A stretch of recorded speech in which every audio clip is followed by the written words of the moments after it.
Hello friends, welcome back. याद होगा हम लोग पिछले वीडियो में रेक्टिफायर का half wave rectifier first type complete कर लिए थे। अब हम लोग full wave rectifier second type में मूव करेंगे, जिसका फर्दर सब डिवीज़न सब क्लासिफिकेशन होता है। एक सेंटर टैप्ड रेक्टिफायर, नेक्स्ट हमारे पास जो होता है ब्रिज रेक्टिफायर।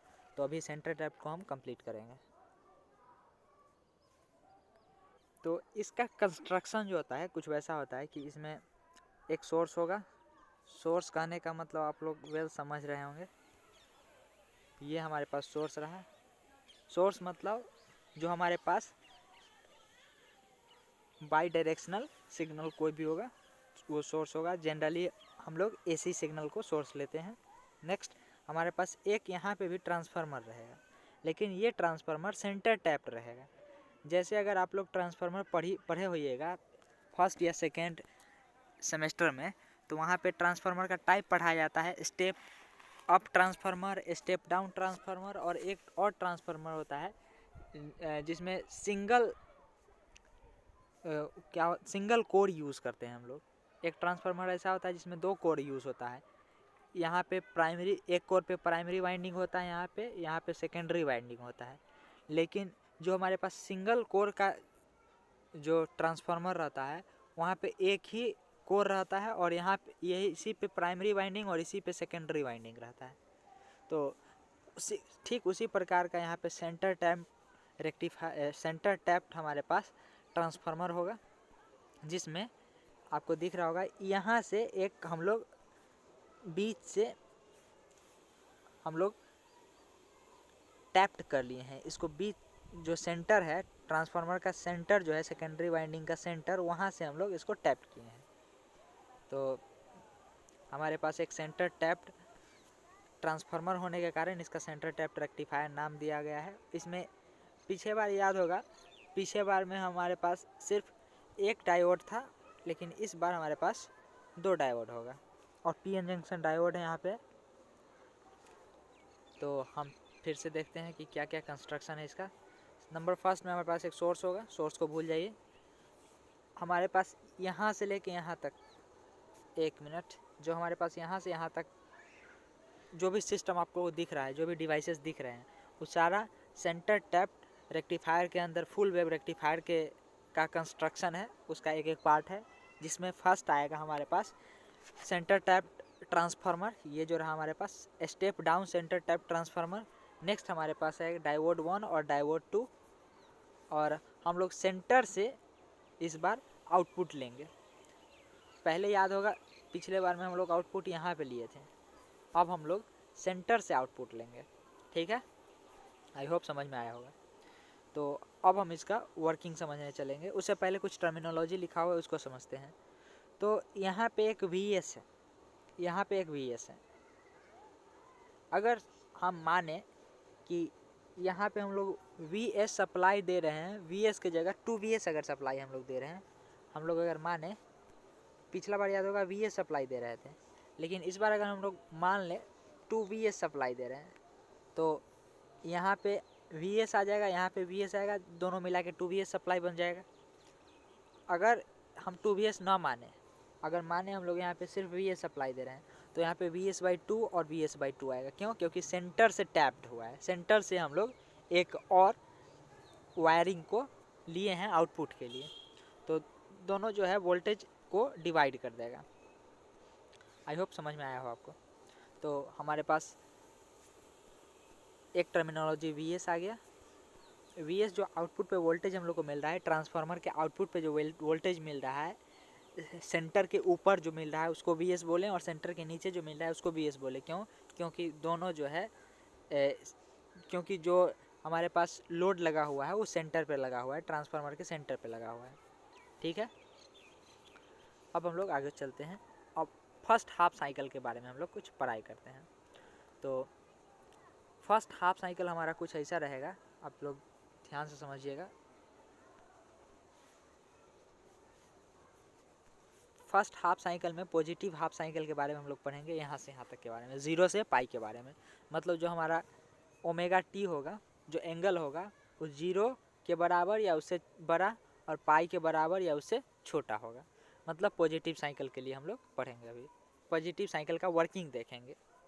तो चलते हैं देखने, ध्यान से समझिएगा। अगर हमारे पास यहाँ पे प्लस, पॉजिटिव हाफ साइकिल के लिए देख रहे हैं, तो यहाँ पे प्लस, यहाँ पे माइनस,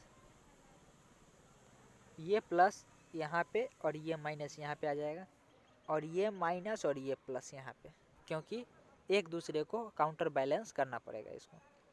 एक पॉइंट का पोलैरिटी जीरो रहना चाहिए, एक पॉइंट का पोलैरिटी जीरो रहना चाहिए। एक पॉइंट का पोलैरिटी जीरो रहने का मतलब सेंटर जो बी पॉइंट बी है, पॉइंट बी का पोलैरिटी जीरो होना चाहिए। जीरो होने का मतलब क्या है, सिर्फ सिंगल पॉइंट है तो सिंगल पॉइंट का पोटेंशियल डिफरेंस जीरो होना चाहिए।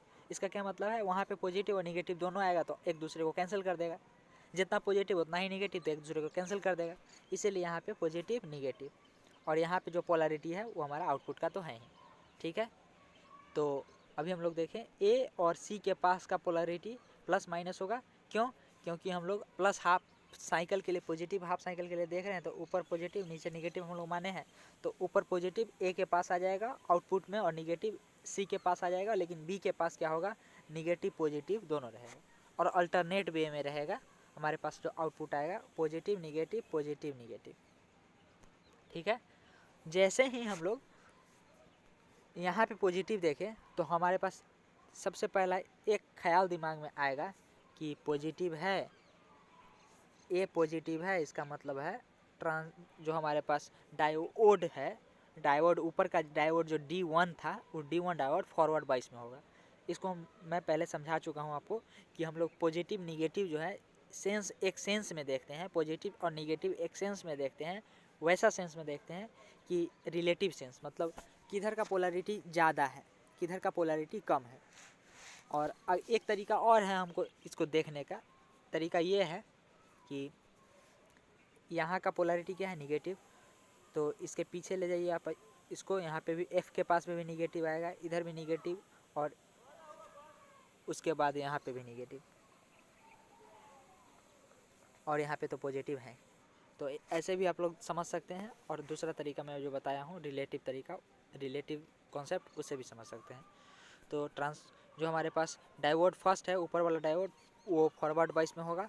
अब डायोड सेकेंड को हम लोग देखते हैं, इसमें लिखे हैं हम रिवर्स बाइस। रिवर्स बाइस कैसे होगा, क्योंकि यहाँ पे निगेटिव और ये पी टाइप है, पी के साइड अगर निगेटिव आ गया तो बिना देखे कुछ भी बिना देखे हम लोग इसको फॉरवर्ड बाइस मानते हैं।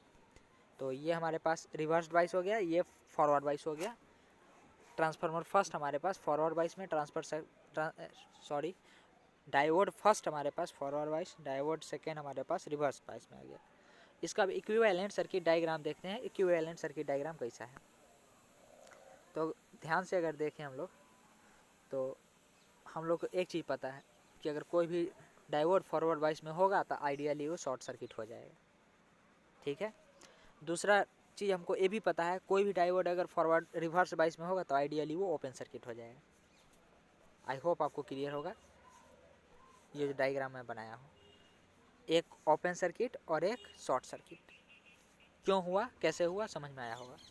अब जैसे ही ये शॉर्ट सर्किट हुआ तो क्या होगा, करंट जो है हमको पता है पॉजिटिव से निकलता है और निगेटिव की ओर जाता है, और ए पॉइंट का पोलैरिटी हमारे पास पॉजिटिव है, तो क्या होगा, करंट जो है, मैं जो ये ऑरेंज कलर से दिखाया हूँ, ये करंट का डायरेक्शन है, करंट का फ्लो स्टार्ट हो जाएगा एक क्लोज लूप में, और करंट इधर से नहीं जा पाएगा। क्यों, क्योंकि इधर से यहाँ आएगा और यहाँ जैसे ही आएगा तो यहाँ पे इसको ओपन सर्किट मिलेगा, तो इधर ये नहीं जा पाएगा।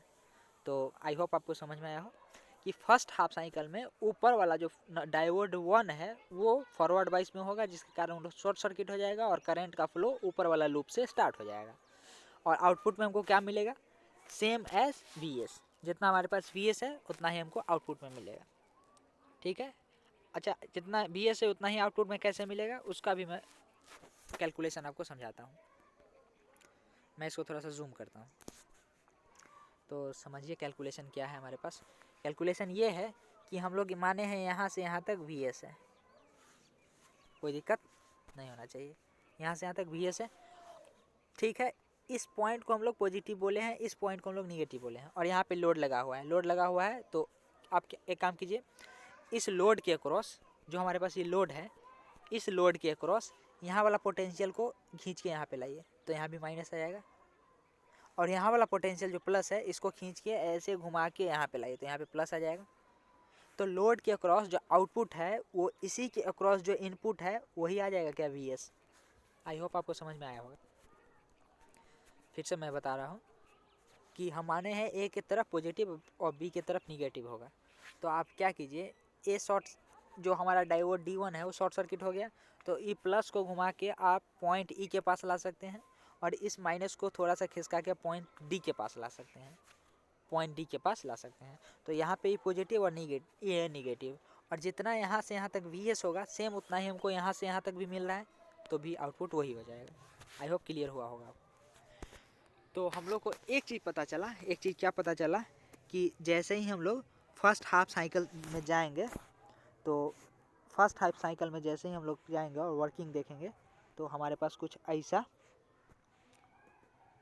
इसका आउटपुट दिखाई देगा कि हमारे पास ये इनपुट है और ये आउटपुट है, इनपुट आउटपुट के बराबर है और पॉजिटिव में ही मिल रहा है, निगेटिव में नहीं मिल रहा है, पॉजिटिव में ही मिल रहा है।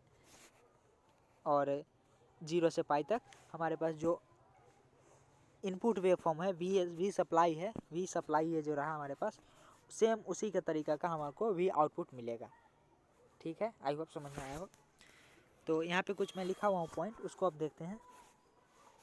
फर्स्ट पॉइंट लिखा हुआ है यहाँ पे कि in this case diode D1 forward wise में रहेगा, इसका मतलब शॉर्ट सर्किट है, डायोड D2 रिवर्स वाइज में रहेगा, इसका मतलब ओपन सर्किट है, और करंट फ्लो करेगा AFEDBA।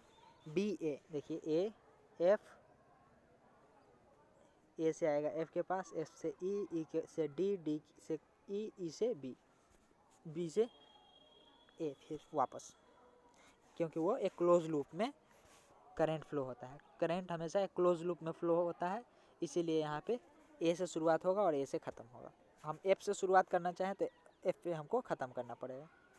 ठीक है, अगला जो है अगला पॉइंट वो हम लिखे हैं एक मैथमेटिकल रिलेशन कि वी आउटपुट हमारे पास जो है वी सप्लाई के बराबर होगा, और जो कि होगा VM साइन ओमेगा टी के।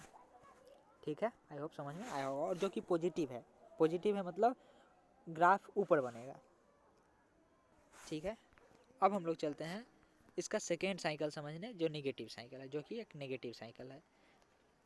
तो नेगेटिव साइकिल में को समझने के लिए हमारे पास सबसे पहले हमको यहाँ से यहाँ तक ये देखना पड़ेगा, क्योंकि फर्स्ट हाफ साइकिल हम लोग समझ चुके हैं। अब नेगेटिव साइकिल समझने जा रहा है, जो कि सप्लाई ये हमारे पास नेगेटिव है, और 0 से पाई से 2 पाई तक हमारे पास जो साइकिल है 0 पाई से 2 पाई तक ओमेगा टी का वैल्यू है, नेगेटिव हाफ साइकिल है। अब नेगेटिव हाफ साइकिल है तो क्या होगा, ऊपर माइनस और नीचे प्लस हम मानेंगे, उसी हिसाब से यहाँ पे माइनस, यहाँ पे प्लस आ जाएगा, और यहाँ पे प्लस माइनस आ जाएगा। ठीक है, आई होप समझ में आया हो, पोलैरिटी चेंज हो जाएगा। उसके बाद क्या होगा, जैसे ही हम यहाँ पे ए के पास माइनस देखें तो हमको एक चीज़ पता चल जाएगा कि डायोड D1 जो है वो रिवर्स बाइस में होने वाला है, और यहाँ पे पॉजिटिव देखें सी के पास तो डायोड D2 जो है वो फॉरवर्ड वाइस में होने वाला है। ये बात हमको पता चल गया। और जो भी आउटपुट होगा वो भी इनपुट के भी सप्लाई के बराबर होगा, ये भी मैथमेटिक्स से और सिंपल कॉमन सेंस से भी पता चल जाएगा, क्योंकि लोड हम सेंटर टैप करके लिए हैं। लोड के अक्रॉस जो वोल्टेज लिए हैं वो सेंटर से लिए हैं। ठीक है, लोड के अक्रॉस जो वोल्टेज लिए हैं, लोड के अक्रॉस जो करंट लिए हैं वो सारा सेंटर से टैप करके लिए हैं, मतलब सेंटर को टैप किए हैं उसके बाद लिए हैं। ठीक है, पॉइंट बी। नेक्स्ट, इसका इक्विवेलेंट जो डायग्राम है वो आपको नीचे दिखाई दे रहा होगा, जिसमें ये डायोड रिवर्स वाइज में होगा तो ओपन सर्किट, और ये डायोड फॉरवर्ड वाइज में होगा तो क्लोज सर्किट, मतलब शॉर्ट सर्किट। ठीक है, अब क्या होगा, ओपन सर्किट है तो इधर से तो कोई करंट फ्लो नहीं होगा, लेकिन शॉर्ट सर्किट है तो इधर से करंट का फ्लो होगा, और करंट का फ्लो हम लोग को पता है पॉजिटिव से निगेटिव की ओर होता है। तो हमारे पास ये रहा पॉजिटिव, पॉजिटिव से करंट ऐसे ऐसे ऐसे ऐसे ऐसे और वापस क्लोज लूप में हमेशा फ्लो करते रहेगा। तो और ऑब्वियस बात है यहाँ पे जो वोल्टेज का जो आउटपुट होगा, आउटपुट वोल्टेज वो इनपुट वोल्टेज के बराबर होगा। ठीक है, और यहाँ पे जो वोल्टेज है वो हमारे पास पॉजिटिव में ही आया है, निगेटिव नहीं आया है। जो आउटपुट वोल्टेज है वो -VS नहीं है, +VS ही है। जो हमारे पास आउटपुट वोल्टेज है वो -Vs नहीं +Vs ही है। यहाँ पे हम लोग KVL लगा के भी चेक कर सकते हैं। यहाँ पे हम लोग KVL लगा के भी चेक कर सकते हैं कि भैया आउटपुट जो है हमारे पास वो +Vs है। ठीक है, अब क्या है हमारे पास ग्राफ देखते हैं, सेकेंड ग्राफ। तो सेकेंड ग्राफ हमको एक दिखा कि ये हम यहाँ से यहाँ तक देख रहे थे, तो हमारे पास इनपुट था माइनस में लेकिन आउटपुट आया है प्लस में, और 0 हम लोग पाई से 2 पाई तक देखे हैं। आई होप आपको ग्राफ समझ में आया हो, ये जो मैं हाईलाइट किया हूँ ये ग्राफ। अब क्या है, इस नीचे में भी हम कुछ पॉइंट लिखे हैं, उसको भी थोड़ा सा देख लेते हैं। पॉइंट फर्स्ट लिखा हुआ है कि यहाँ पे डायोड D1 रिवर्स वाइज में मतलब open circuit, diode D2 short circuit है मतलब फॉरवर्ड वाइज में होगा। करंट कैसे फ्लो होगा, C से F, E, D, B, C। ये रहा हमारे पास C से हमारे पास आएगा F से E से D से B और B से वापस C। ठीक है, और जो वोल्टेज का वैल्यू रहेगा वो हम KVL लगा के भी चेक कर सकते हैं कि हमारे पास V0 = Vm sin omega t होगा, जो कि V सप्लाई के बराबर होगा। आई होप समझ में आया हो। अब क्या है, इसको हम लोग फिर से एक ग्राफ में चेक करते हैं, समझते हैं क्या हुआ यहाँ पे हुआ यूँ कि ये हमारे पास इनपुट सिग्नल था जो कि बाई डायरेक्शनल था, ये हमारे पास इनपुट सिग्नल था जो कि बाई डायरेक्शनल था, और ये हमारे पास आउटपुट सिग्नल आ गया जो कि यूनिडायरेक्शनल है। यूनिडायरेक्शनल क्यों, क्योंकि सिर्फ पॉजिटिव डायरेक्शन में ही वेरी कर रहा है, और ऊपर वाला बाई डायरेक्शनल क्यों, क्योंकि वो पॉजिटिव निगेटिव दोनों डायरेक्शन में वेरी कर रहा है। हम यहाँ पे 3 साइकिल हम यहाँ पे 3 पाई तक लिए हैं। 3 पाई तक वैल्यू इसीलिए लिए हैं क्योंकि 2 पाई तक तो एक साइकिल कंप्लीट होता है और फिर अपने आप को ये दोहराते रहेगा ऐसे ही, फिर 2 से 4 पाई, 4 से 6 पाई, 6 से 8 पाई, 8 से 10 पाई, ऐसे ही अपने आप को फिर से साइनोसाइडल वेव है तो दोहराते रहेगा सेम उसी तरीक़ा से। तो हम लोग देखते हैं, हम लोग को याद होगा फर्स्ट साइकिल में ऊपर वाला जो डायोड D1 है वो फॉरवर्ड वाइज में था, तो हमको कुछ ऐसा वेव फॉर्म मिला था। और फिर जो सेकेंड साइकिल था हमारे पास पाई से 2 पाई, उसमें क्या था, हमारे पास नीचे वाला डायोड जो था वो फॉरवर्ड वाइज में था, ऊपर वाला रिवर्स वाइज में था, तो हमको फिर ये नीचे वाला आउटपुट मिला। फिर हमारे पास ये दोनों केस सेम है तो हमारे पास आउटपुट भी सेम आएगा। फिर हमारे पास नीचे वाला माइनस वाला यहाँ पे आएगा, यहाँ पे माइनस वाला आएगा तो आउटपुट भी प्लस वाला आएगा, और ऐसे ऐसे हमारे पास आउटपुट आते जाएगा। आउटपुट आपको दिख रहा होगा कि हम लोग को आउटपुट इस बार पाई से 2 पाई तक मिल रहा है। यहाँ पे वैल्यू 0 किसी का नहीं है, यहाँ पे कुछ ना कुछ वैल्यू है। यहाँ पे आपको दिख रहा होगा ये हमारे पास एक साइकिल के लिए ये हमारे पास इनपुट और ये हमारे पास आउटपुट है, जिसमें हमको पॉजिटिव साइकिल के लिए भी आउटपुट मिला है, नेगेटिव साइकिल के लिए आउटपुट मिला है, 0 आउटपुट नहीं मिला है। तो इसीलिए हम लोग हाफ वेव रेक्टिफायर से फुल वेव रेक्टिफायर पे आए, क्योंकि फुल वेव को ये रेक्टिफाई करता है, 0 वैल्यू नहीं देता है। एक वेव के लिए, एक 1/2 वेव के लिए, निगेटिव चाहे पॉजिटिव कोई भी हाफ वेव के लिए ये हमको निगेटिव 0 वैल्यू नहीं देता है, ये हमको एक साइकिल पूरा साइकिल के लिए कुछ ना कुछ वैल्यू देता है। इसीलिए हम हाफ वेव रेक्टिफायर से फुल वेव रेक्टिफायर पे आए हैं। आई होप आपको समझ में आया हो।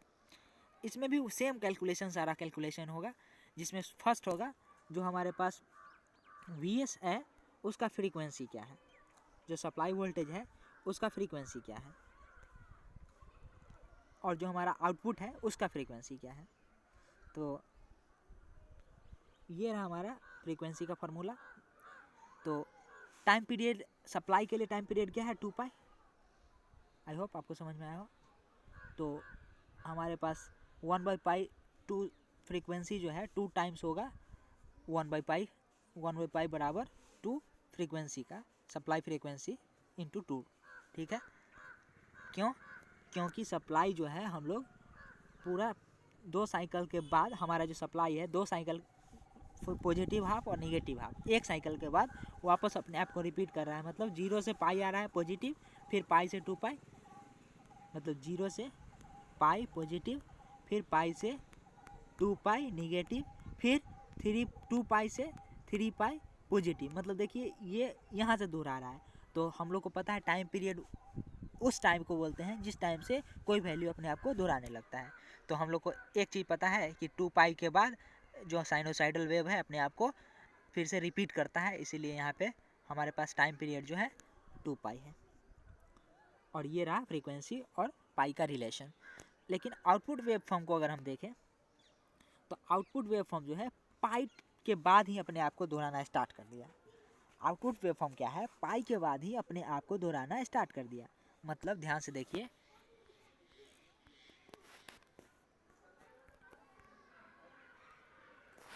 ये रहा हमारा ऊपर वाला, हमारा रहा इनपुट,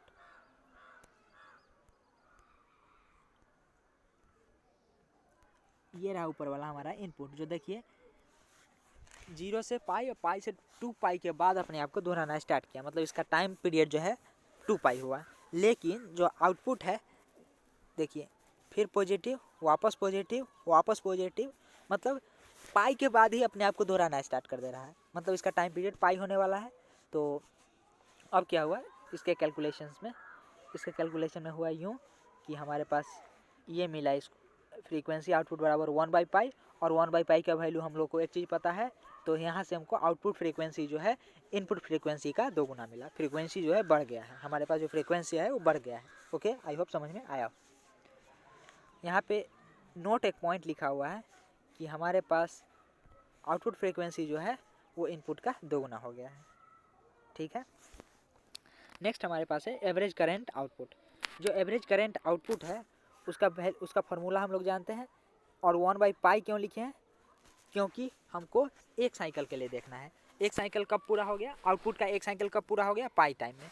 साइकिल का एक फुल वेव रेक्टिफायर में एक साइकिल कब पूरा हुआ, पाई टाइम में, इसीलिए 1/पाई। और I am sine omega T और डी टी। जब हम ग्राफ बनाएंगे, जब हम ग्राफ बनाएंगे तो हम लोग कुछ ऐसे बनाएंगे। ये करंट रहा हमारे पास आई, और फिर ये अपने आप को दोहराएगा ऐसे ही पाई के बाद, हर एक पाई के बाद। और क्या होगा, जब इसका हम एरिया निकालना चाहें तो यहाँ पे एक स्ट्रिप कट करेंगे, जो कि यहाँ से यहाँ तक का वैल्यू होगा I am sine omega T, और यहाँ से यहाँ तक होगा डी ओमेगा टी। ठीक है, और जब इस दोनों को हम लोग गुना करेंगे, क्योंकि ये स्ट्रिप है तो रेक्टेंगल की तरह जब गुना करेंगे तो हमारे पास एरिया जो है ये आ जाएगा। और इसको अगर हम 0 से पाई तक इंटीग्रेट कर दें तो हमको पूरा का पूरा करंट मिल जाएगा, कितना एवरेज आउटपुट करंट है। जब इसको सॉल्व करेंगे हम, जैसे हम लोग हाफ वेव रेक्टिफायर में सॉल्व किए थे, तो हमको एक वैल्यू मिलेगा I0 is equals to 2 times of IM/पाई। ठीक उसी प्रकार जब हम आउटपुट एवरेज वोल्टेज देखने जाएंगे तो हमारे पास फिर से एनालॉगी आएगा, और एनालॉगस से हम लोग ऐसे लिख सकते हैं इसको। फिर हमारे पास आरएमएस लोड करंट जब निकालने जाएंगे तो पीछे मैं बता चुका हूँ आरएमएस लोड करंट क्या मतलब है, रूट मीन स्क्वायर। तो ये रहा हमारे पास रूट, ये रहा हमारे पास मीन, और ये रहा हमारे पास स्क्वायर। तो रूट मीन स्क्वायर हमको मिल जाएगा, रूट मीन स्क्वायर वैल्यू भी मिल जाएगा। जब इसको सॉल्व करेंगे, मैं पीछे बता चुका हूँ इसको कैसे सॉल्व करना है, तो हमारे पास आरएमएस का करंट का आरएमएस का वैल्यू आएगा, जो होगा वो ये आउटपुट, क्योंकि लोड है, लोड के पास जो भी मिलेगा आउटपुट मिलेगा। तो ये IRMS जो है आउटपुट है, जो कि है IM/√2। फिर हमारे पास आएगा RMS लोड वोल्टेज। तो फिर हमारे पास एनालॉगी आएगा, और इसके एनालॉगस हम लोग VM/√2 लिख सकते हैं। नेक्स्ट हमारे पास जो कैलकुलेशन आएगा वो आएगा रिपल फैक्टर का। रिपल फैक्टर हम लोग को एक चीज़ पता है कि रिपल फैक्टर का हम लोग कुछ कैलकुलेशन किए थे।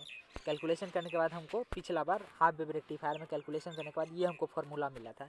इसमें क्या मिला था, IRMS square divided by I0 और -1। तो हमारे पास IRMS का वैल्यू पता है, हमारे पास IRMS का वैल्यू पता है, I0 का वैल्यू पता है, और इसके बाद हम लोग रिपल फैक्टर जब निकालेंगे तो रिपल फैक्टर का वैल्यू जो है हमारे पास आएगा 0.482, जो कि 1 से काफ़ी कम है। और रिपल फैक्टर का मैं एक और आपको परिभाषा बताया था, डेफिनीशन। रिपल फैक्टर जो होता है AC आउटपुट कितना आया और DC आउटपुट कितना आया। अब ये जो वैल्यू है 1 से ज़्यादा है, इसका मतलब क्या है, ये वैल्यू जो है पक्का है 1 से कम होगा, और ये वैल्यू उससे ज़्यादा होगा। ऊपर वाला वैल्यू कम होगा, नीचे वाला वैल्यू ज़्यादा होगा, इसीलिए 1 से कम आया है। तो हमारे पास जो फुल वेव रेक्टिफायर है, और फुल वेव रेक्टिफायर में भी ये जो रेक्टिफायर हमारे पास है सेंटर टाइप रेक्टिफायर, उसका जो रिपल फैक्टर है 0.482 आया है। इसका मतलब क्या है, आधा AC और आधा DC लगभग हो गया है। ठीक है, आई होप समझ में आया हो। यहाँ पे लिखा हुआ है कुछ पॉइंट्स जैसे लिखा हुआ है here value of AC component is lower as compare to half wave rectifier. यहाँ पे AC कंपोनेंट जैसे हाफ वेव रेक्टिफायर में बहुत ज़्यादा मिल रहा था, वहाँ पे हाफ वेव रेक्टिफायर से कम मिल रहा है, और DC component half wave rectifier से ज़्यादा मिल रहा है। अब हम लोग रेक्टिफिकेशन की एफिशिएंसी पर अगर आए तो रेक्टिफिकेशन एफिशिएंसी इसका जो होता है DC पावर कितना मिला, AC पावर कितना मिला, तो हमारे पास रेक्टिफिकेशन की एफिशिएंसी 81.2% आता है, जो कि हाफ वेव रेक्टिफायर से काफ़ी ज़्यादा है। वहाँ पे 40 पॉइंट कुछ आया था। नेक्स्ट हमारे पास है peak inversion voltage. Peak inversion voltage यहाँ पे हमारे पास भी पीक इन्वर्जन वोल्टेज भी बढ़ गया। पीक इन्वर्जन वोल्टेज वहाँ पे सिर्फ VM था, यहाँ पे 2 VM आ गया है। नेक्स्ट हमारे पास है transformer utilization factor. Transformer utilization factor simply transformer का एफिशिएंसी है। वहाँ पे ट्रांसफार्मर का एफिशिएंसी कम था, यहाँ पे ज़्यादा हो गया, 0.693 के आसपास हो गया। ठीक है, तो ये रहा हमारा पूरा का पूरा सेंटर टैप्ड रेक्टिफायर। अब हम लोग आगे जो पढ़ेंगे वो है ब्रिज रेक्टिफायर, और ये इम्पोर्टेंट होने वाला है। Thank you.